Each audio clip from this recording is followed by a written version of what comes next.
वैदिक ज्योतिष चैनल को सब्सक्राइब कर ले। डेली ऐसे ही वीडियो देखने के लिए बेल आइकन को भी दबा ले। आज जो कमेंट में जय श्री कृष्णा लिखेगा उसके घर की परेशानी दूर हो जाएगी। चलिए शुरू करते हैं वीडियो को। जय श्री कृष्णा, राधे राधे।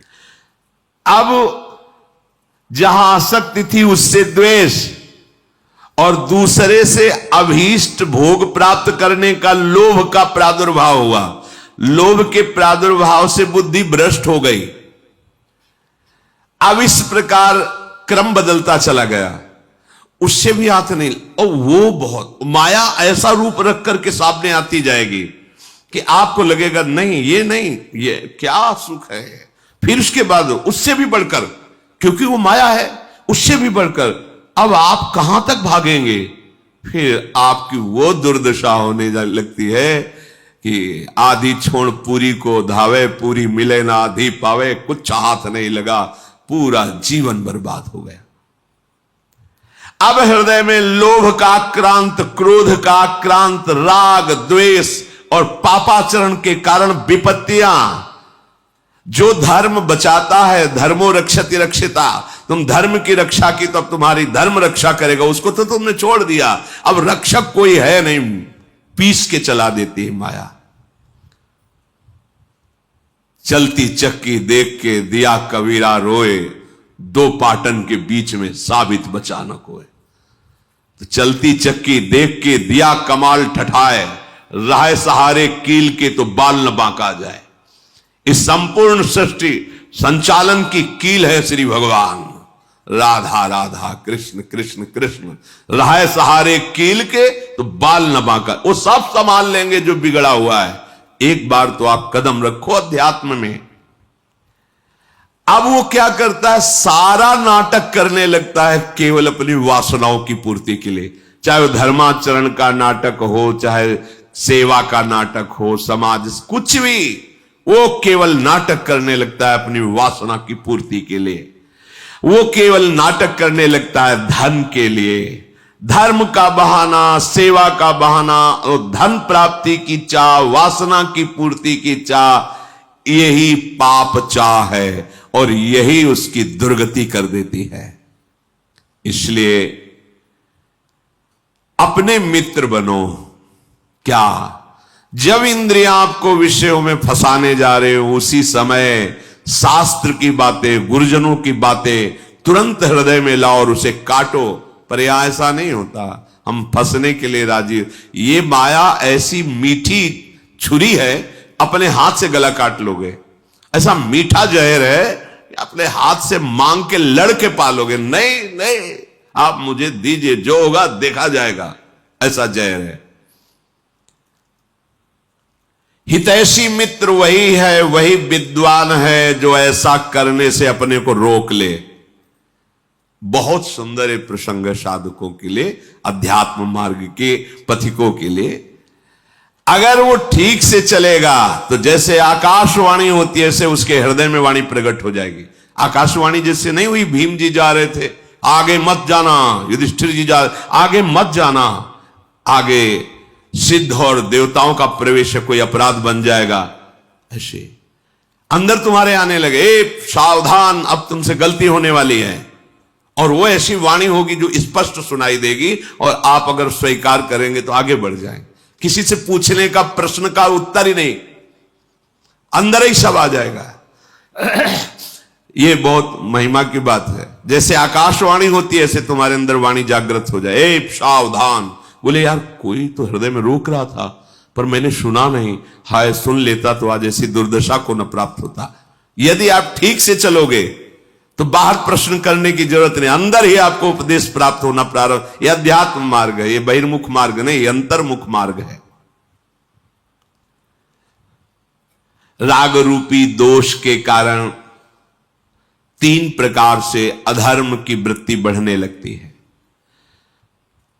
पहला है मन से पाप का चिंतन।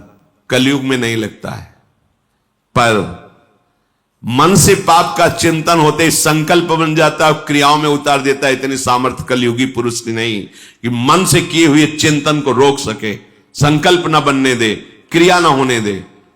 तो मन से चिंतन का पाप नहीं लगता, पर वो जब उसका चिंतन हुआ, संकल्प बना, तो क्रिया तुम रोक ही नहीं सकते। पहला है मन का चिंतन, दूसरा है वाणी का पाप, तीसरा है क्रिया का पाप। अगर इन तीनों से अच्छी तरह से अपने को बचा लिया जाए तो कभी हृदय में क्लेश बाहर से पहुंच ही नहीं सकता।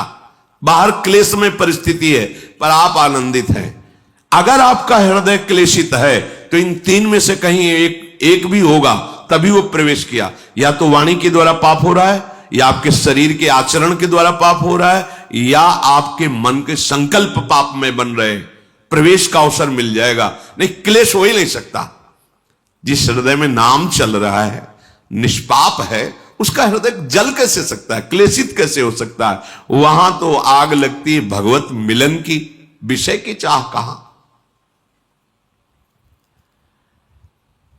जो ऐसे नीच स्वभाव वाले पाप परायण मनुष्यों से मित्रता स्थापित कर लेता है, समझ रहे?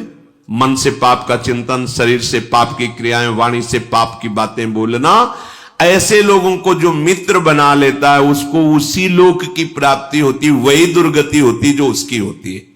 मित्र भी बहुत होश से बनाना चाहिए। जाके प्रिय न राम बैदेही तजिए ताहि कोटि बैरी सम यद्यपि परम स्नेही।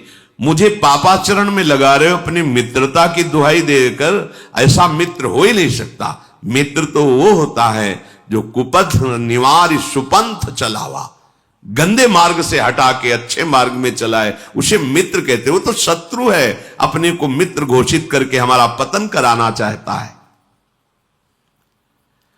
जो मनुष्य पापात्मा होता है उसे धर्म की प्राप्ति नहीं होती, अर्थात उसे सुख की प्राप्ति नहीं होती, अर्थात उसे बार बार विपत्तियां, दुख और पराजय ही मिलती है।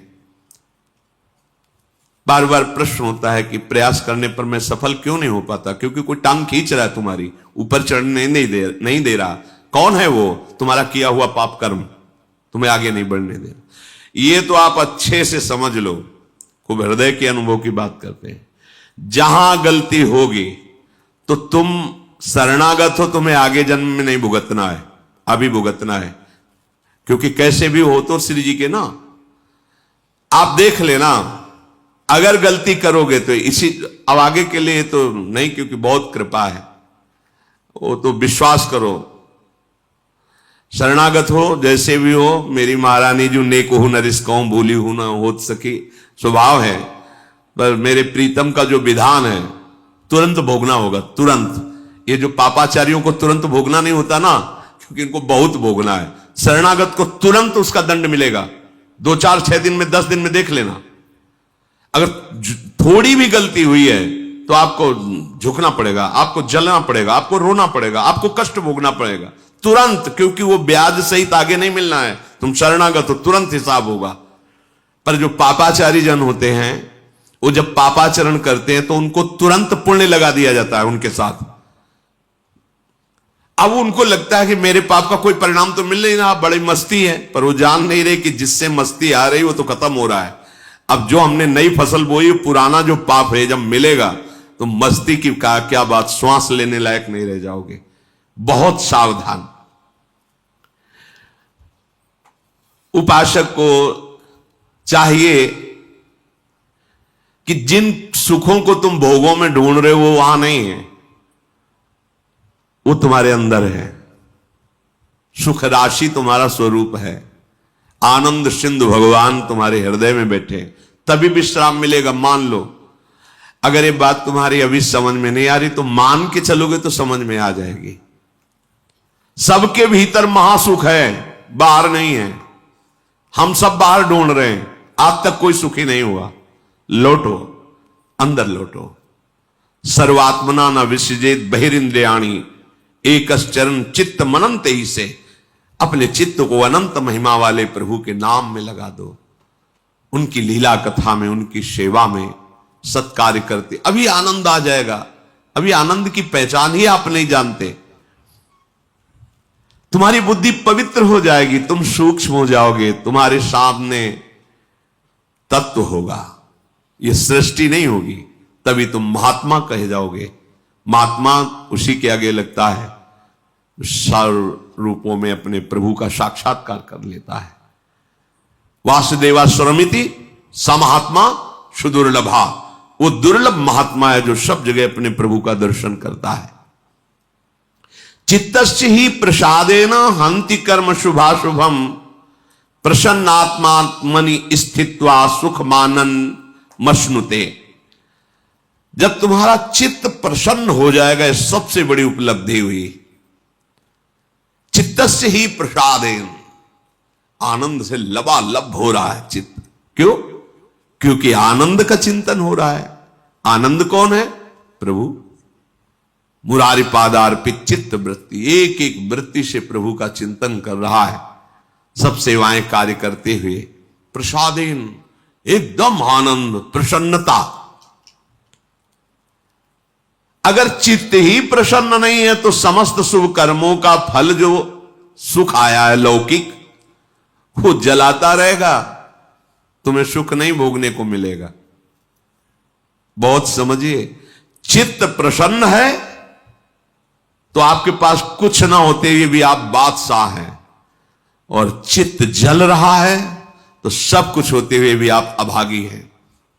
क्योंकि जो सुख चाहिए वो तो है नहीं, सब है, पर चित्त प्रसन्न नहीं है। चित्त कभी भोगों के संग्रह से या भोगने से प्रसन्न नहीं होता, हर्षित होता है, और हर्षित का परिणाम शोकित होता है।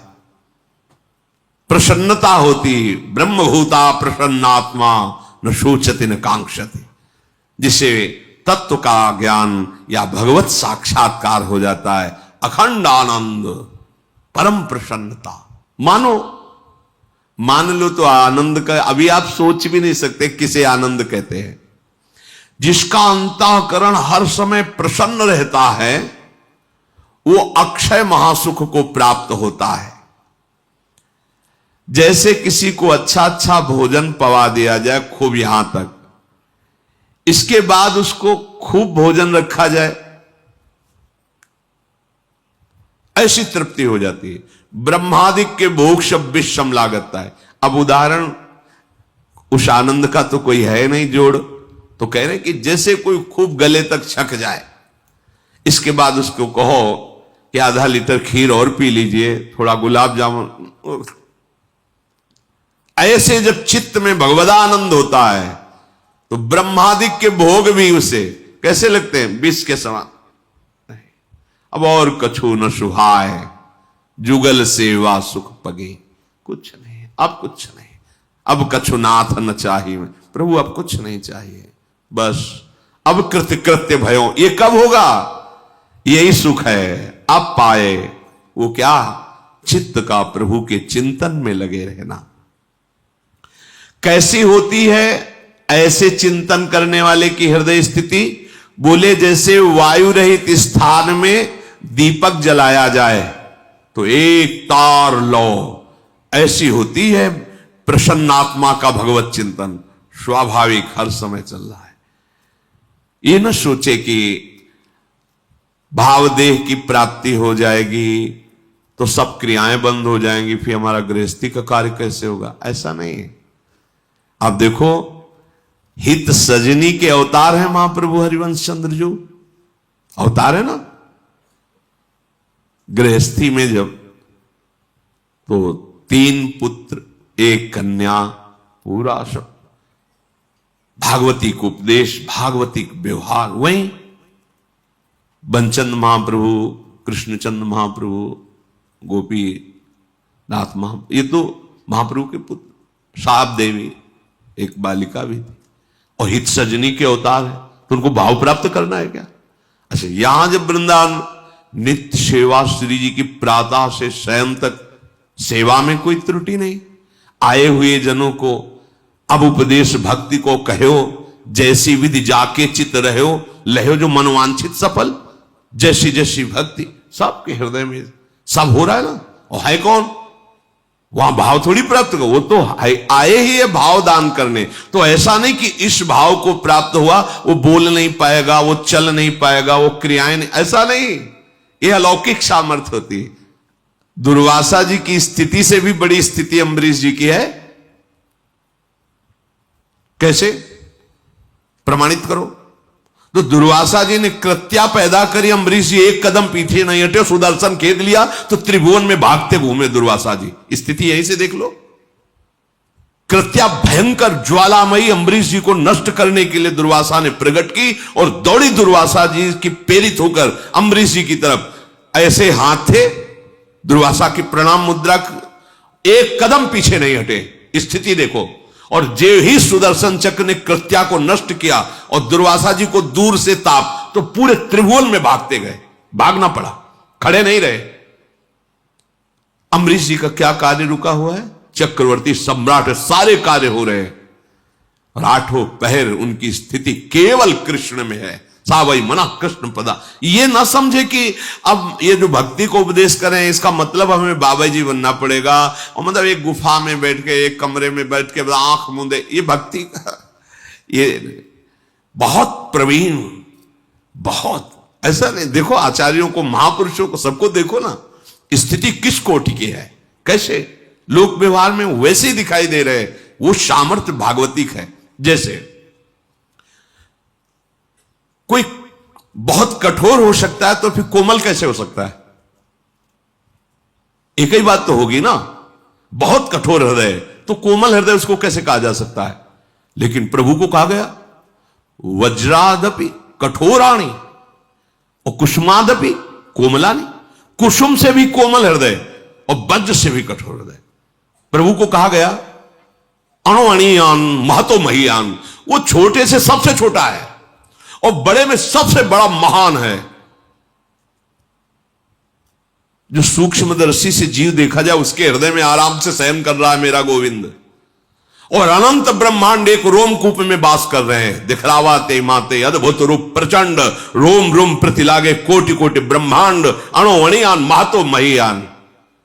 उसका दास है तो वो अगर व्यवहारिक क्रियाएं सम्यक करता हुआ अपनी स्थिति में, तो कौन सी आश्चर्य की बात है?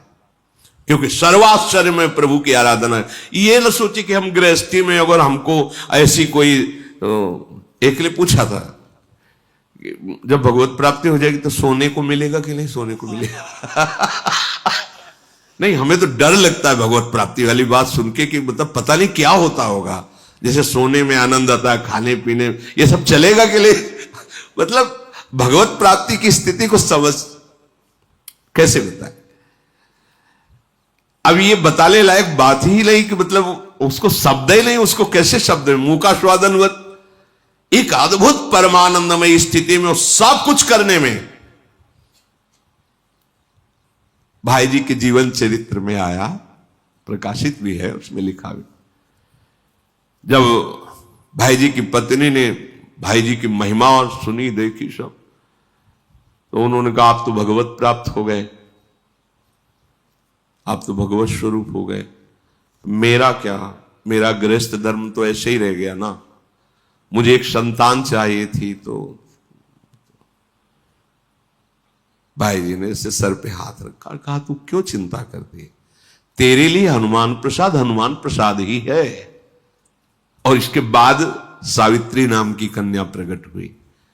जिन भगवान से अनंत ब्रह्मांडों का सृजन होता है, उनके दास के संकल्प से एक कन्या प्रकट हो जाए, कोई बड़ी बात है? भोग इच्छा नहीं है,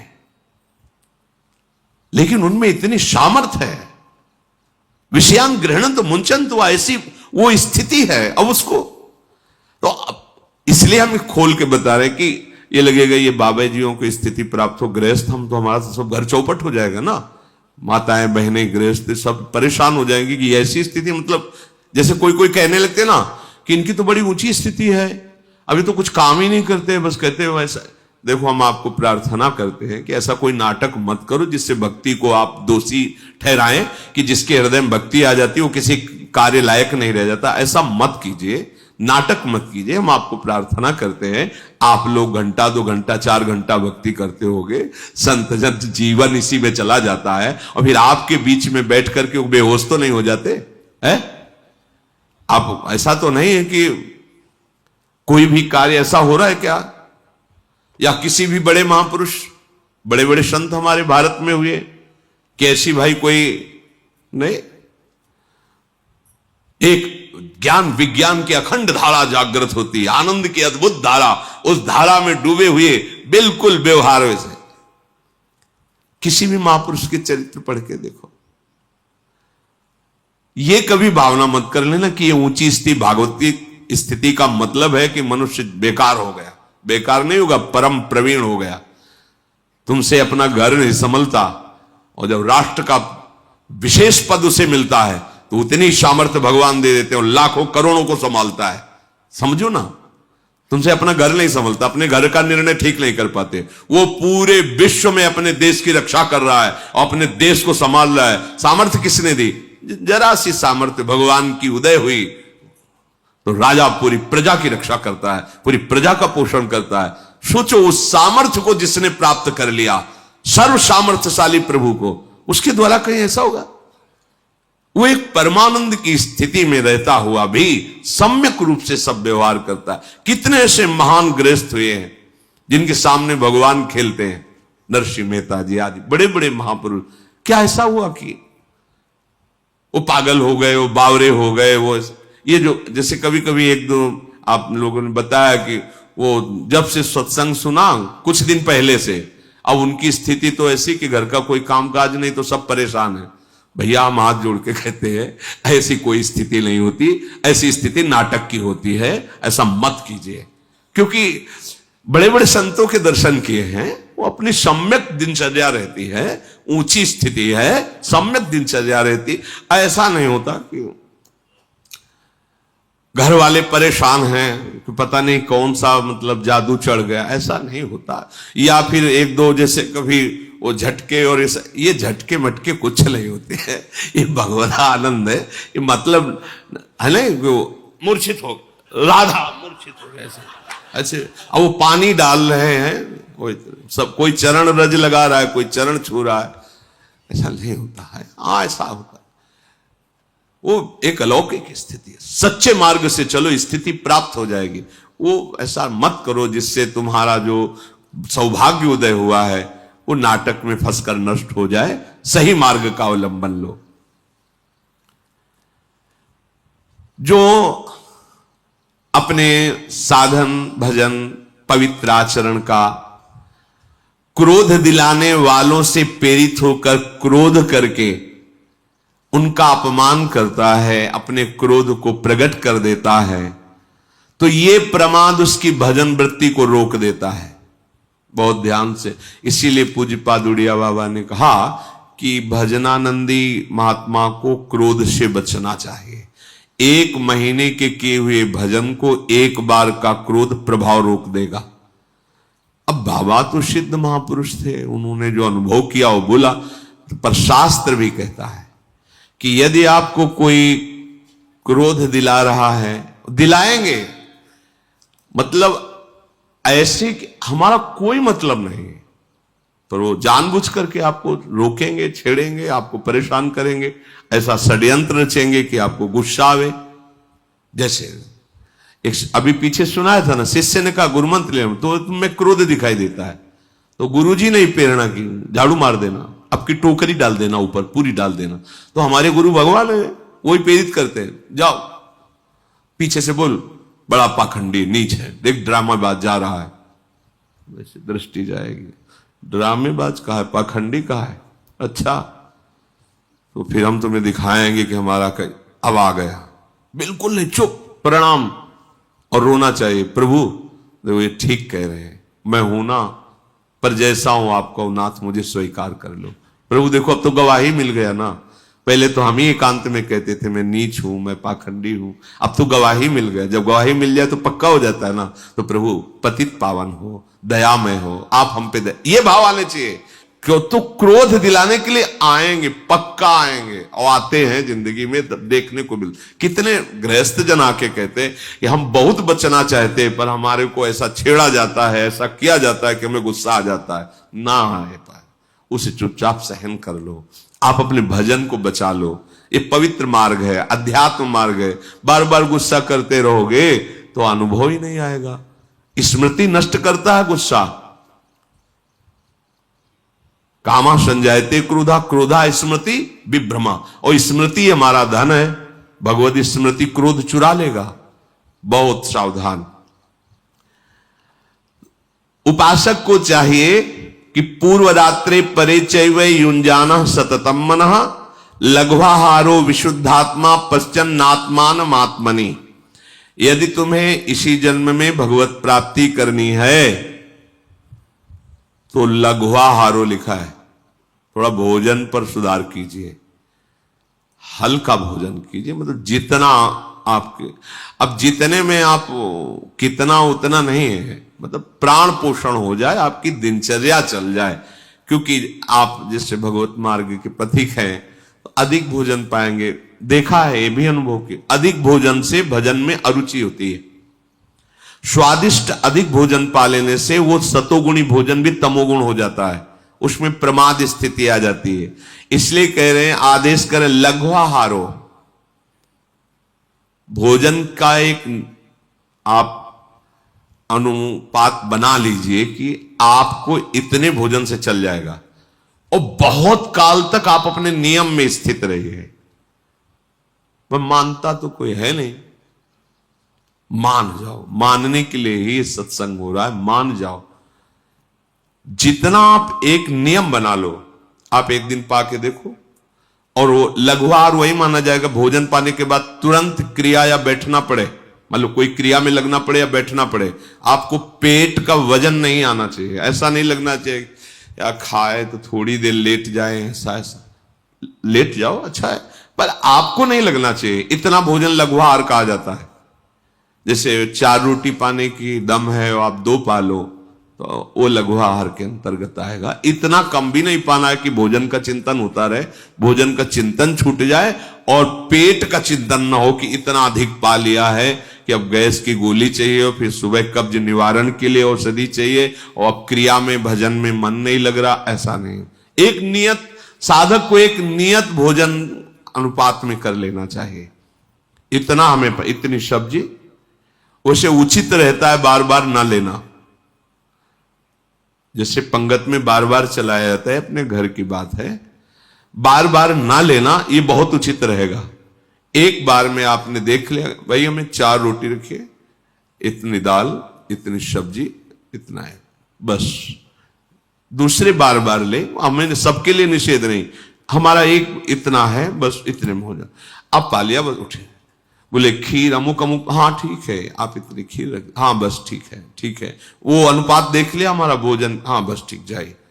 अब वो बहुत अच्छी चीज लगी, दोबारा मांगना नहीं। तो ऐसे आप चल सकते हो। अगर परोसने में गरम गरम बार बार में तो फिर अरे नहीं लीजिए, एक और गुलाब जामुन लीजिए, तो चलो नहीं मानते हो तो लाओ, ऐसे ऐसे। और साधु समाज में सिखाया जाता है कि पंगत पवाने का मतलब समझते हो, पंगत पवाने वाला बहुत प्रवीण होना चाहिए। ना कब माना जाता है, जब पीछे से उठ जाए, ऐसे नहीं, ऐसे तब नहीं माना जाता। बोले ऐसे, अब जानते हो कैसे ना किया जाता है, बोले खीर खीर खीर, सामने है खीर, नहीं ऐसे हाथ हटा के, हम तब, अरे आप क्यों डाल दिए नहीं तो तब होता, नहीं नहीं एकदम ऐसे होता है ना, मतलब उठ गया एकदम, उसे माना जाता है। नहीं नहीं, ऐसे हाथ तो हटा लिया, और जब नहीं ना ही कहते कहते वो परस गया, तब वो बोले ऐसा नहीं। भोजन का एक नियत अनुपात रख लीजिए। और उपासक को चाहिए कि रात के पहले पहर में और रात के पिछले पहर में अपने मन को विशुद्ध भाव से भगवान में लगावे। सोते समय बिल्कुल सावधान हो जाओ। ये जिन साधक की वृत्तियां चाहे गृहस्थ हो चाहे विरक्त हो, जब आप शयन करने जा रहे हो उस समय मानो आप मृत्यु दशा में जा रहे हो, पता नहीं जगना हो कि ना हो। सच्ची बात मानिए, लाखों लोग ऐसे सोते ही रह गए, कब कहां कौन सी, तो आप शयन करने जा रहे हैं। मतलब मेरा अंतिम समय ऐसा भाव कि अब हम शयन, सामने प्रिया प्रीतम का भाव करके नाम जप करते एकदम लीन होते, कब नींद आ गई आपको पता नहीं। ऐसा नहीं आ रही तो हम प्रिया प्रीतम के चिंतन में हैं, नाने पर भी भारी विक्षेप आपको नहीं होगा। और जब जगे तो केवल प्रभु का उस समय चिंतन होना चाहिए। सारे पूरे दिन का पूर्व प्रपंच चिंतन में ना वो करेगा मन। जहां चेतना जगी तो शुरू। उपासक की चेतना लुप्त होती है प्रभु में और जागृत होती है प्रभु में। संदेश जो यहां है कि रात्रि के प्रथम पहर में और रात्रि के अंतिम पहर में, अर्थात सोते समय भगवदानंद में डूबकर सो, भगवत चिंतन, और जगते समय भगवत चिंतन, तो पूरी रात्रि का समय आपका भजन हो जाएगा। ऐसा होता है? ऐसा करते हो? देख लीजिए, आप ऐसा कीजिए। खास समय सोने का जब है, पूरे दिन की दिनचर्या का परिणाम समझो, समय नाम जप करते। और बीच बीच में देखा कि कोई गलती तो हमसे आज की दिनचर्या, अगर गलती हुई तो प्रभु से क्षमा मांगिए, आगे ना हो ऐसा निश्चय कीजिए और नाम जप। और जब जगे तो कुछ क्षण अपनी सैया पे ही तत्काल बैठ जाइए, पहले नाम जप कीजिए, सब चिंतन को हटाइए, नाम जप कीजिए, फिर आप अपनी दिनचर्या में लगिए। लघुआहार रात्रि के प्रथम पहर और अंतिम पहर में भगवत चिंतन, उसे अपने लोगों को तो करना नहीं पड़ता चिंतन। आंख खुलते ही दिनचर्या में बड़ी प्रवीणता से लगना होता है, क्योंकि 4 सवा 4 बजे से सत्संग शुरू है, तो यहां घंटा आध घंटा पहले तो आने होता होगा। तो अब उसके लिए तो पहले से, अब जब 4 बजे यहां बैठे हो तुम, तो मतलब है कि 2-2:30 बजे से तो दिनचर्या चालू करनी ही पड़ेगी। तो उस समय से एकदम जल्दी जाऊं, जल्दी वो चिंतन वहीं लगे। राधा के कुंज, वो वहां कीर्तन भजन, यहां आए तो नाम कीर्तन, वैसे बहुत बढ़िया सौभाग्य। ज्यादा लड़ाई वाला साधन यहां नहीं है, ज्यादा लड़ना नहीं पड़ेगा मन से। वो ऐसी दिनचर्या को खुद भागेगा कि मुझे जल्दी करना है, जल्दी पहुंचना है, वहां बैठ के सुनना है, आदि आदि। प्रज्वलित तेज उसके हृदय में प्रकाशित हो जाता है, उसी तेज में सारे गलत विचार भस्म हो जाते हैं। ये लड़ाई नहीं लड़नी पड़ती, थोड़ा तो सही ढंग से चलो। अब जितना भी बताओ सुन लोगे, पर मन के अनुसार चलना अच्छा लगता है, शास्त्र के अनुसार चलना अच्छा नहीं। आज्ञा पालन कर लो, सच्ची बात कहते हैं, आज्ञा पालन कर लो। हमारा हंसना, हमारा खेलना, हमारा तुम्हारा दुलार करना, तुम्हारा डांटना, केवल एक ही बात, तुम्हारे मन को मैं पकड़ पाऊं। मन को पकड़ लिया ना, वो ऐसे पकड़ में नहीं होता, ये ऐसा भूत है, अभी यहां कल वहां वहां वहां, ऐसे इसका स्थान ही समझ में नहीं आता है, और वो तुम्हारे सहयोग से समझ में आएगा। तो जैसे ज्यादा इससे बैर भी नहीं किया जा सकता, क्योंकि हमें इसी से भगवत प्राप्ति करनी। बात ये भी समझो, इसी से हमें भगवत प्राप्ति करनी। सावई मना कृष्ण पदारविंदो, इसको थोड़ा दोस्ती भी देनी है और थोड़ा टाइट भी रखना है। ना तो बराबर इसे टाइट रख सकते हो, ना तो बराबर इससे दोस्ती कर सकते हो, दोनों बात होनी चाहिए। जब ये हठ पे हो तो घुमा के ऐसा ही करना है, अब तो आज रसगुल्ला पाना ही है, अब उठान लिया, अब तो माला में जा राधा लाभ ध्यान करोगे तो रसगुल्ला आएगा। ये बहुत चतुर है, बहुत चतुर।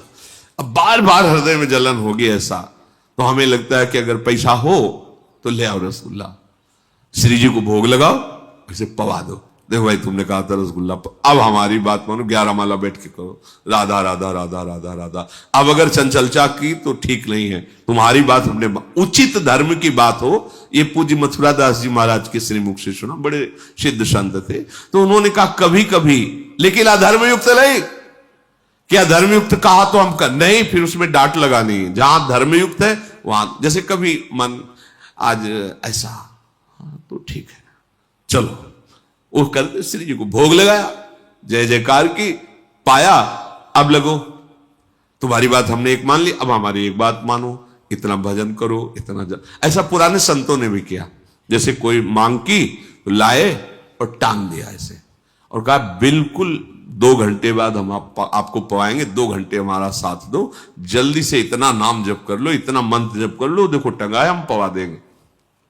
उधर देखना नहीं, चुपचाप नाम जप करो। ऐसे मन को फुसला के, डांट के, तब प्रभु में अर्पित। बराबर आप इसे डांट भी नहीं सकते और बराबर इसे फुसला भी नहीं सकते। इतना विवेक होना चाहिए कि कहां फुसलाना है। जैसे घोड़े को अधीन किया जाता है ना, कभी हाथ फिराया जाता है, कभी चाबुक मारी जाती है, वो ऐसा प्रवीण हो जाता है कि चालक की एड़ के इशारे को समझकर उधर चल देता है। ऐसे ही हमको मन को अपने अधीन करना है। संपूर्ण उपायों से, देखो महात्मा जन वही, संपूर्ण उपायों से हमको मन की लोभ और क्रोध की वृत्तियों को दबाना है। अगर आप दबा ले गए तो इससे बड़ा कोई तप नहीं है, और यही तप भवसागर से उतारने का सेतु का काम करता है। भव समुद्र से क्या? अपने मन की लोभ क्रोध आदि वृत्तियों को दबाना, उनको दबाना सीखो। आप दब जाते हैं उनसे, आप इनको दबाना सीखो। थोड़ा सा आप अपने स्वरूप में आइए, आप अपार सामर्थ्य रखते हैं। सच्ची बात, नारायण को अधीन कर सकते हैं। ये तो सब छोटी मोटी बात। नारायण को होए अधीन, संग ही संग डोले, भक्तन पाछे यो फिरे, जो बछड़ा संग गाय। समझो, आप में इतनी सामर्थ्य है कि आप अपने प्रेम बंधन की डोरी में प्रभु को बांध सकते हैं। पर आप अपनी सामर्थ्य को भूलकर इंद्रिय और विषय में इतना लीन हो गए कि आप रोने लगते हैं, निराश हो जाते हैं। अब हम जी नहीं सकते, अब हमें भोग चाहिए, हमें बहुत कमजोर हो गए। ये सत्संग आपको इसीलिए श्री जी सुनवा रहे, आप बलवान बनिए, आप भगवत अंश हैं। अपनी इंद्रियों को निर्विषय करते हुए सच्चिदानंद प्रभु की प्राप्ति इस जन्म में करनी ही करनी है। इसमें कोई भी दो राह मत रखो। आप जो होगा सो होगा। अब इस जन्म में प्रभु से मिलना है। एक बार ठान लो, प्रभु से मिलना है, सब ठीक हो जाएगा। और जब आप ठान लोगे तो दूरी नहीं रहती। ये मार्ग ऐसा है, ये जैसे कोई छड़ी इतनी बड़ी नहीं दिखाई देती, खोलो तो लंबी निकलती चली जाती, फिर उसे कर दो छोटी हो। ये देहाभिमानियों के लिए बहुत लंबा मार्ग है, जन्म जन्म। और शरणागतों के लिए बिल्कुल छोटी छड़ी की तरह समिट जाता है। ऐसे प्रभु मिल जाते। इन्हीं नैनन सब सुख देखे। बहुत दूर है, बहुत कठिन है भगवत प्राप्ति। किसको? मुझे। लेकिन आपको तो आपके अजात पक्षायु मातरम खगा शरण में हो जाओ और पुकारो राधा राधा।